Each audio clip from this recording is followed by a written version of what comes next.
Exam ಸ್ವಲ್ಪ delay ಮಾಡಿದ್ರು, ಅದರಿಂದ ಸ್ವಲ್ಪ ಇದಾಯ್ತು, ಕಷ್ಟ ಆಯ್ತಾ? ಟಫ್ ಇತ್ತು ಸ್ವಲ್ಪ. ನೀವು ಹೇಗೆ ಮಾಡಿದ್ರಿ? ನಾನು ಚೆನ್ನಾಗಿ ಮಾಡಿದ್ದೀನಿ. ರೀಸನಿಂಗ್ ಈಸಿ ಇತ್ತು, ಆಪ್ಟಿಟ್ಯೂಡ್ ಈಸಿ? ಆಪ್ಟಿಟ್ಯೂಡ್ ಸ್ವಲ್ಪ ಟಫ್ ಇತ್ತು.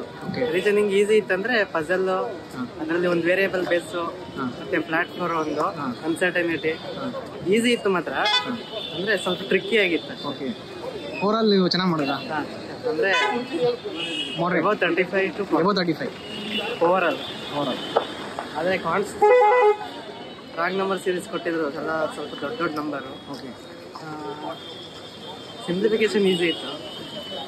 DI ಒಂದು DI ಈಸಿ ಇತ್ತು, ಒಂದು ಟಫ್ ಇತ್ತು. ಈಸಿ ಇತ್ತು ಮಾತ್ರ ಸ್ವಲ್ಪ. ಇನ್ನು ಅರ್ಥಮೆಟಿಕ್ ಸ್ವಲ್ಪ ಕಷ್ಟ ಆಯ್ತು. ಅಂದರೆ ಒಂದು ಕ್ವಶನ್ ಟಫು, ಅಂದರೆ ವೇರಿಯೇಬಲ್ ಬೇಸು. ಈಗ ಪಾರ್ಟ್ನರ್ಶಿಪ್ ಕೇಳಿದ್ರೆ ಎಕ್ಸ್ ಬೇಸ್, ಎಕ್ಸ್ ವೇರಿಯೇಬಲ್ ಕೊಡ್ತೀವಿ.